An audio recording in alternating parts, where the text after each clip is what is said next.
But this is a really, really key training today, because I think it's going to give a really good base on how we can move forward and bring an awareness to making sure our body's on our side. Okay, and if we're getting any level of exercise in, if we're being able to make sure that we can get a level of exercise in without constantly feeling like we're working around our body, this could be a really, really good, or hopefully really a bit of a shift in what you should be focusing on. Okay, so good to see a couple of you guys on. Ash, Paul, Michael, Glenn, Alan, cool, awesome. We've got a couple guys. So if you are suffering around any sort of injuries at the moment and you want me to dive down any sort of different area there, let me know and I'll write it down. We'll get to it. You know, a lot of the time, obviously for me, if just a little background on me, I worked with a lot of clients in person to start with, and I actually started off as a movement and exercise specialist. So I was working with my clients to really move properly and make sure that if there were injuries, and we've had everything from full knee reconstructions to both hamstrings being torn and trying to rebuild back that stability, and really getting awareness of how they should move, right? And going from there and actually being able to coach other PTs around the country on how to really move, right? It's not just a case of doing 10 reps in a movement. It's a case of really understanding how should you really be moving for you as an individual. Okay.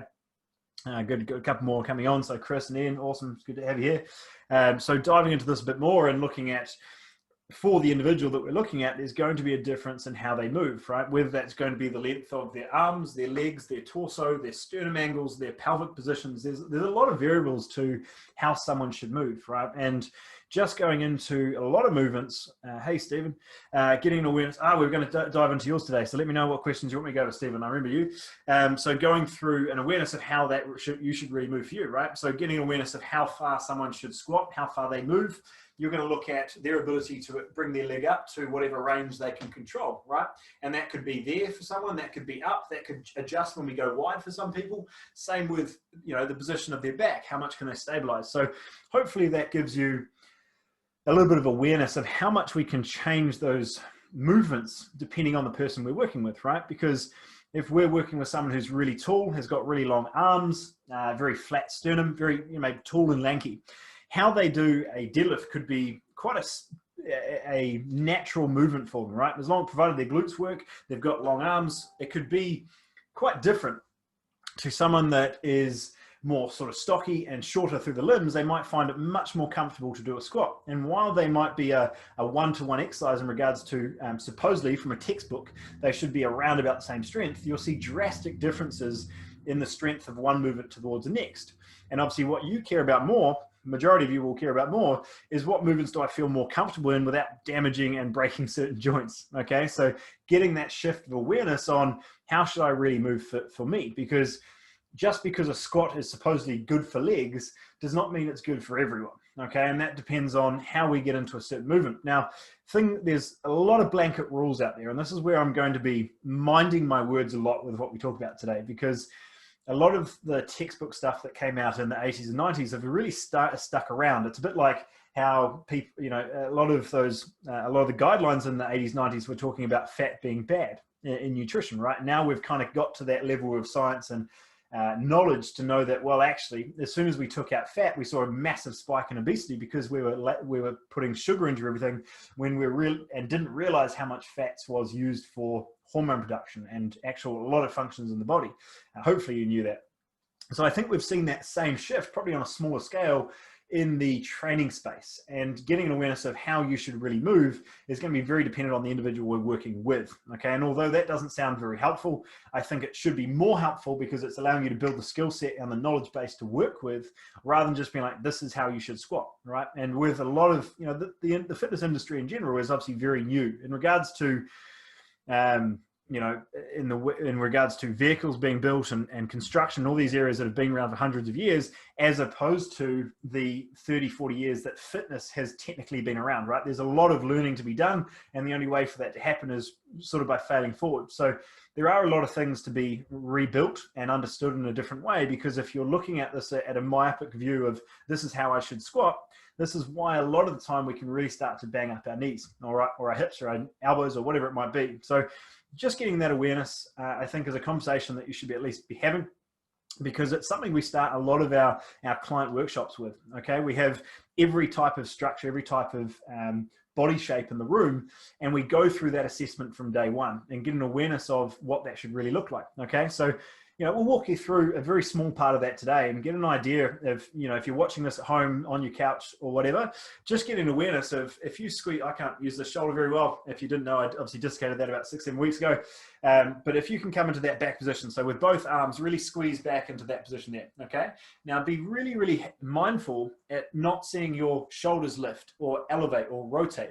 Just try thinking about coming straight back, really think about pinching your shoulder blades down and back. So you've got your chest nice and tall and you're pinching those shoulders back, okay?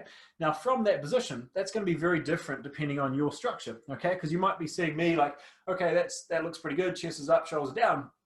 You're gonna find that if you have really long arms, just think about, and this completely depends on how much weight training you do, right? But one of the very normal guidelines that even a lot of PTs will be telling you is how can you get that bar down to your chest, right? Like that's full range of motion. But what we're teaching you here is an awareness of active range, okay? So when we go through that movement, we're trying to think about pinching the shoulder blades back, pulling you into a position. Now for me, if I come across, I've probably still got about 2-3 inches, and that's not too bad. Obviously, if I've got a built up tissue on my chest, I've got a relatively decent sternum angle, then that's gonna be okay. But I've seen clients that should be stopping here, and they're told to touch their chest and they start rotating and elevating and bringing everything through. Now, obviously that's an example of how you can destroy your shoulder very quickly, but hopefully that gives you an awareness of what happens when you're looking at your lower back or your knees or something else that's coming along those lines, okay? So if there is a level of resistance training there, we've had a good amount of people on here, Michael, Ross, Matt, and Dan, good to see you. So we look at how we do things like a squat as well, right? So like I said on that initial example, if I come into that movement, I keep my back flat, so I'm keeping this fully flat, and I'm going through how far I can actively control, okay? Now for me, that's actually not really that high. I've been sitting down a lot. I'm probably quite locked up through the hips. Now, if I try to go further than that, what happens, right? I round from my back. So I'm no longer getting any more benefit from my legs, and I'm putting a hell of a lot more of that stress on my lower back. Now, for some of you, hopefully that's given you a bit of an aha moment. For some of you, maybe that's completely gone to the side because you don't do a huge amount of resistance training. But the base here is still the same, is getting an awareness of the range that I can control. And by control, I mean you can actually stabilize, you're strong there, okay? And then the outside of that, really stretching as far as you can, right? Like rounding, I'm probably getting lower down, but it's not helpful to me actually strengthening those movements. And this is something that I want you to really take into account, because when we're looking at flexibility versus mobility, that's the gap, okay? Flexibility is that ability to passively stretch into a range, okay? So holding a wall, holding a bar, whatever, and stretching into that range. Putting up your leg on some certain thing and stretching into that range, okay? It's getting you into a position of passive stretch, and it's not particularly helpful because what you're doing is you're telling your body to relax, relax, relax, but you're not so stable in this range that you're working with, okay? Really, really important to know. So the difference there with mobility is how can I actively control that range? I'm actually strong in that position, okay? And I can actually hold my leg at that position, right? I can't quite get it into the screen, but where I can actually hold that, okay? And that's where it's really, really important, because if you're on this call and you're struggling with a tight lower back, or you're struggling with tight hamstrings, or whatever those muscles might be, the real shift that I want to see, or I want to help you see through today's call, is this awareness of what can I do in order to strengthen that range, okay? Because the only thing a muscle knows how to do is contract, not just stretch, stretch, stretch, right? Something has to do the work. Otherwise, we'd just be a pool of bones on the ground. So there's always going to be these low-level contractions moving, okay? And if I don't have muscles working in my glutes, for example, which is a really, really common one, but I've got my lower back doing all the work, now this is the one that's always firing and overcompensating and overworking, okay? Now we have this constant tightness. Now what's the first thing a lot of people do? There's one of two things. They either go stretch or they go to massage, acupuncture, active release of some sort, right? And what that's doing is now putting you in a position of the only muscle that is actually working, you're now telling to release, okay? And for that 8 hours, 10 hours, 24 hours, you probably feel quite good. You've had a release, you've got rid of a bit of pain, and that's great. But what that hasn't been followed up with is how do we now get those other muscles working, right? Because we can't just be a big pool of jelly and all just be relaxed. Like, it doesn't work that way. So bringing it back to this awareness that all a muscle does is contract, okay? The muscles are there to protect the joints in a way, right? Well, they're at least there to pull, like you have to have a muscle there and a muscle there, or two ends of a muscle, right? So the bicep tendon we're talking about, in order for that bone to be pulled this way, okay? So this has to be working in order to do that, okay? Now, the only way that I'm going to release this bicep entirely is by contracting the opposite muscle, okay? So squeezing there, okay? So now I'm contracting the tricep. I've now fully relaxed. So the only way that I can relax that bicep, hopefully you're seeing that, is that I'm contracting another muscle, all right? So when we look at our lower back and our glutes, or if we, you know, I'm going to assume that 60 to 70 people on this call probably have a tight lower back, because it's very common, is that this muscle that you're every time you go down, you don't bend your knees, you bend over your back, and you just start using that lower back and everything, and our glutes no longer do the work, okay? So we've got a muscle that's always firing, always overcompensating, and then we've got a muscle that does very little, okay? Now, this is where downstream we start looking at what's happening with the knees, okay? Now, it can come from both ends, and I don't want to get too complicated. I want to keep this sort of high level today, but an awareness of we've got two ends, right? We've got our glutes or our hips at one end, and then we've got our feet at the other. What's in the middle? Our knees, okay? And they take all of the bashing, okay? So if we're looking at it from a hip, we're looking at a lack of glute function. We sit on our bum all day, we don't use those muscles. And then when we do go to bend over with something, we don't bend our knees, so we use our lower back. We never get those glutes working. But the thing is, a lot of that stability through our whole leg is going to have to come from what's happening at that hip and that glute joint, okay? So if that's not stable, then those joints, those ligaments, those tendons start taking a lot more of the load because we don't have that strength, okay? And a very easy example that I won't, obviously, if you are sitting at home and you're game to do this, then by all means. But the big thing, and Ross, I hope you're still watching this one, going through a movement and being able to come down, and I can't obviously see too much on the camera there, but going through a simple straight leg deadlift, okay? And this is one of the key movements that we go through in a workshop we'll give you access to, is being able to keep that back flat, being able to rotate down without your legs bending. Now, if you try to simply put your hands on your thighs, go through that motion and extend down without your knees bending, most of you are going to find that quite challenging, okay? And the reason for that is because you're not allowing those glutes and or your body has got so good at not using the glutes and hamstrings to do the work that you'll find something to compensate, okay? The quads will come in, the lower back comes in, whatever it might be, it's some other muscle trying to do that work, okay? Is everyone making that connection so far? Is that making sense for you? Just so that I'll give you, I brought it up on the screen for you. I'll go through a little example for you here. And this is what I mean. So going through a simple movement in a gym like this, we're looking at, this is how most people round, right? It's just the lower back does all the work. So rather than the knees, you know, maybe the knees bend too, but it just becomes all the spinal flexion. So what we're trying to do is really keep an erect spine, make sure that we can brace those hips and keep that spine neutral. Okay, we're not cocking a head up, we're not looking up as well, we're keeping that back flat. So when we get to that bottom position, we can really get control. So if you struggle with this, okay, hopefully that's making sense for you so far. But what we're looking for here, Chowie, I know that was certainly one we went through as well. I hope that's helpful. So what we're looking for at the bottom there, I'll come back to that motion, okay? That is the motion that most people struggle with, right? That ability to maintain a flat, neutral spine while being able to pivot from the hips, okay? So if you're trying that at home and you're trying to go through a rotation, trying to keep those legs as straight as possible, being able to feel those hamstrings through the back, being able to really allow those bigger prime movers behind you, your glutes and hamstrings, your bum, to be able to do more of that work, okay? So a simple exercise that you can go through in order to improve this movement is being able to use something to initiate what moves first, okay? The muscle that does the most work is the one that works first. For most people, that's because they bend from their back. So using something like a wall, like we're doing in this example, is allowing you to think about pushing back with your hips, not down with your body, okay? Really, really simple, very subtle, but makes a huge difference, because what we're doing here is we're thinking about what muscle moves first. Now we've got those glutes working. Now we're getting those things firing. We're naturally, hopefully, going to load our heels. We're going to keep the weight out of our knees, okay? And then so on from there, we dive into how that looks for the bar, and obviously as that builds up, okay? And obviously, if we're thinking about what happens in that position, as we put more weight on the bar, the harder and harder that becomes, all right? Simply because it's a new skill set we're building. But it's this idea of, obviously, as we put more weight on the bar, our body's going to find more and more ways to put the weight on the stronger muscles, okay? So if your quads and back are used to doing all the work, you're going to have to really keep that awareness and really keep that level of focus while you build that weight up, okay? Now I could dive into this for hours and hours, and obviously part of our workshops we do. But the idea and concept I'm trying to get across here is, one, it's this active range versus our just full range, right? Full range motion. Everyone's telling you to go as far down in your squat, as far down with the bar, whatever that might be. But what we're trying to do is make this shift in how we should, what we can actively control, okay? So that's step one. You would have seen that when I actually move with my hips and I come down, I'm not going the whole way to my toes. I'm just going as far as I can actively control, okay? I get stronger, I get more mobile, not just flexible. I nearly said it myself. And I'm allowing myself to stay a lot more safe with exercise, okay? So if you struggle with that lower back or those knees doing the work, that's a really, really important part to come in.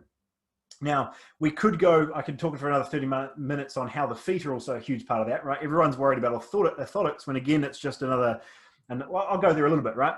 Orthotics, again, is just a patch fix, okay? So what we're looking at, and this is very similar to our approach to how we look at nutrition, right? Rather than just adding in another supplement or another probiotic or whatever it might be, actually find the root cause and try to rebuild and fix that gut. It's the same thing with exercise, right? If your feet are not working, and although that sounds really rudimentary, it is actually hugely important, okay? Look at any toddler squat, right? Perfect squat every time, their feet still work, okay? Then we put shoes on and they're like a cast for our feet. Our toes that are there for balance no longer work. We wrap them in a shoe that gets tighter and shorter and skinnier as we get into the business world. We sit on our bum for 20 years, and then guess what? We can't squat anymore, right? It's because the glutes are shut down and the feet are shut down. So that ability to stabilize and balance obviously has to come from the ground up, okay? And if the sole thing that is in contact with the ground is no longer working, that's also a huge part to a lot of knee pain, a lot of hip pain that's coming through, or back or hip, right? So getting an awareness of that strength around your tibia and that awareness of how things really move is a huge part of that as well. Hey, Paul, good to have you on. So hopefully that's making sense for you guys. But the difference is most people are focused on getting more efficient. And hopefully this is a concept that is going to tie into what we're saying.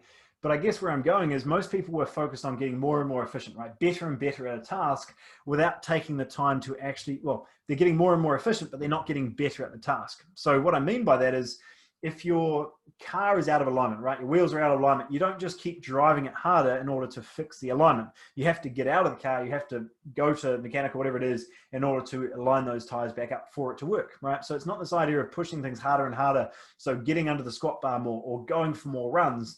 That's not going to fix your knees. If anything, it's going to make it worse, okay? So if you're in this position and those knees are aching away at you, you're always feeling that lower back come in, then it needs to be those initial steps, like that video I went through with you there, in order to improve the function and firing of certain muscle groups, because there's compensation patterns there, right? There's muscles that are overcompensating for the other ones that are weak, and initially identifying what those muscles are, building up that contraction, that awareness of those muscles that aren't working is your first step to improving range, okay? It's not forcing you into more range than you have, i.e. stretching, because that's ridiculous. It's getting you into a position that you're already unstable and more likely to injure yourself. It's trying to go the other way and really focus on your ability to strengthen, stabilize, and bring awareness to the range you can actively control, okay? So in big full circle, what I'm trying to say here is if you struggle with a lot of knee pain or lower back, and these are areas that is something that have been around for a while, like provided, you know, even if you have had a knee surgery, again, that's a bit more nuance and a couple of things you need to take into account, but the idea is still the same. You need to be able to get yourself strong in the extremes of the range, okay? And that's something we've gone through plenty of times. We use a little whiteboard over here to go through the shortened position of that muscle and the lengthened position, get yourself strong there, and then build that back up. Now, I probably should have started today's conversation on this, but the idea is if you're running, biking, doing all of these more cardio type activities, that's great, but there has to be a base, right? It comes back to this idea of you can't just keep pushing the car harder and harder. You have to take the time to realign those wheels to get things back on track. So regardless of what that sport is, whatever you want that body to do, the biggest thing and biggest shift and focus that needs to be there is being able to build that awareness around what muscles are not working, how can I get myself strong in those ranges again, and then I'm going to build that longevity, that strength, that performance in those other sports as well. Okay, so it's not a case of everyone becoming a gym nut. It's a case of making sure that there's a level of strength and stability in everyone's program. And regardless of that's you being a marathon runner or simply being more comfortable in your own skin while being just focusing on your IT work during the day, whatever part of that spectrum it is, it's making sure that you have a level of strength and resistance training there, because we're simply working with muscles. And if you can simplify that right down to that base and know how to strengthen that awareness of what's missing, you can start to really build a base up. Okay. Now, I've had a ton of conversations around this over the last couple of weeks, so it's certainly something that has been front of mind, and hopefully that it was helpful for you at some level. I've actually just been building out a program on this one over the last couple of days. It's not going to be hugely expensive. It's not going to be even massively extravagant. It's simply going to focus on this one thing, right? Which is, if your knees and lower back are constantly strained, right, from a muscular level, we're not going to dive into nerves, but if you're noticing that you've always got inflamed knees, you've always got achy knees, you're always feeling like that lower back's about to tweak, whatever that might be, I'm building out a back and knee saver. Okay, it's going to be $14. It's going to take you through 2 to 4 weeks of building out that progression. So if you want access to that, like I said, for the first sort of 10, 20 guys that we bring in on that, it's simply going to be $14. I just want you to, you're paying for it, simply pay attention, because I know if I give it for you for free, half as many people would actually do it.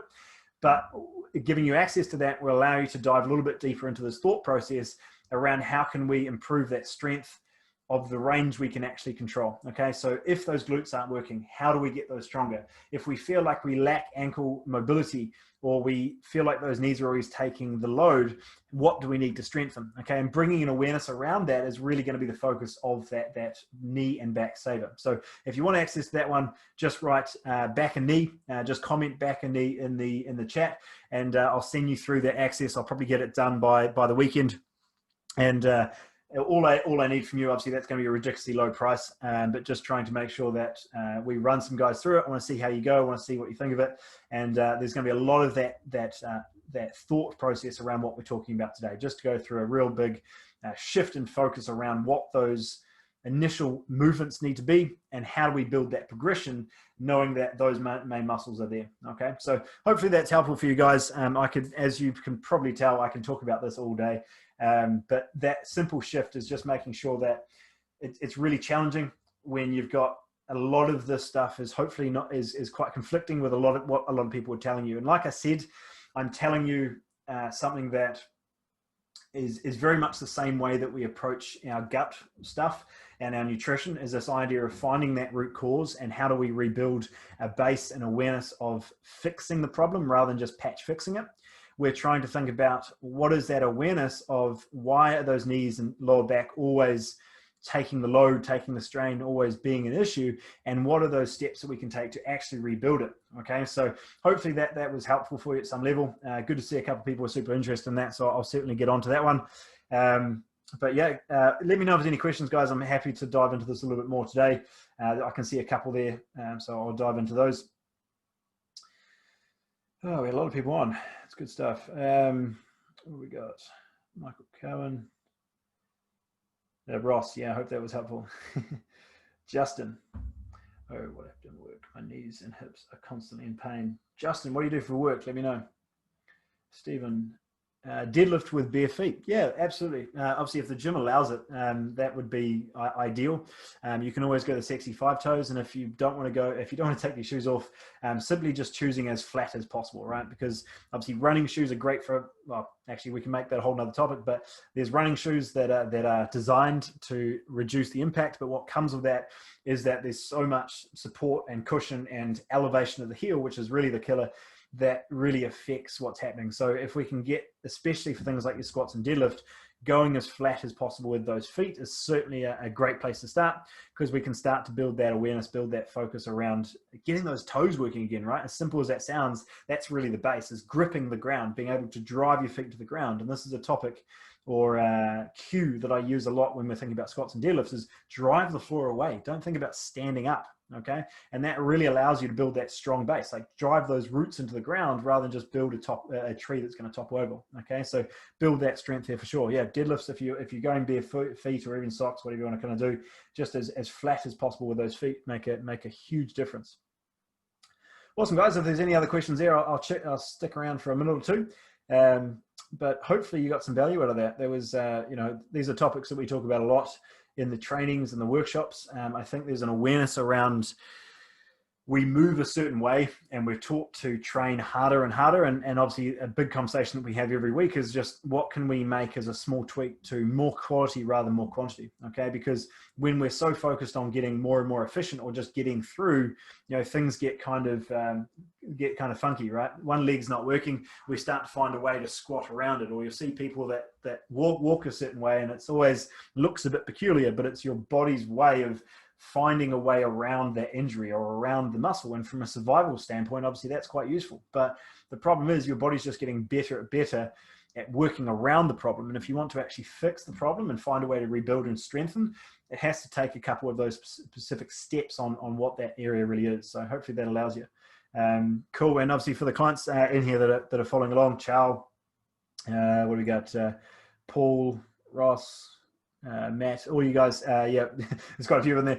Obviously, you'll have access to this inside your members portal already, all right? So if you can't find it, let me know. I can take care of you there.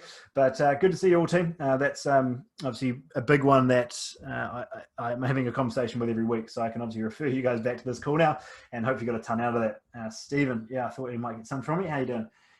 With the knees, the hamstrings and the glutes, the big ones, often misused, mistrained. So to first part of your question, the primary muscles that we want to get strong in order to improve your knees is your glutes and your hamstrings. Yes. Big ones often misused or missed. Yes. So yeah, a simple answer is yes. Yeah. Because the goal is, people say, and this is where it becomes kind of details orientated, right? Because most people say we need to do hip thrusts and straight leg deadlifts or whatever it might be in order to improve your knees. But in the way they do those movements, they then hurt their knees or their back or whatever it might be. So the big focus here and what I'll walk you through in this challenge is just making sure that it's a shift in quality and making sure that you're focusing on those right muscles, you're focusing on the right movement, okay? And if we get this awareness of how your body should move, because, a simple toe touch, right? Keep your legs straight, keep your back flat. I've had people get to here, okay? And I'm like, great. Don't go any lower. Get strong there and your body will allow more range, okay? It's not a case of you stretching further and further and forcing yourself into a position of getting more, because the ironic part is you get less, because as soon as your body notices tightness and instability, then it's going to tighten up more, okay? So get yourself strong in the range you can actively control and you can start to gradually build that one up, okay? It's the safest way, it's the most intelligent way, and it's just the one that makes sense. So great to see you all here, team. That was a really good turnout. And for you guys that commented on that program, I will make sure I get that rebuilt out for tomorrow and set up access for you all. So have a lovely night, team. Talk to you soon.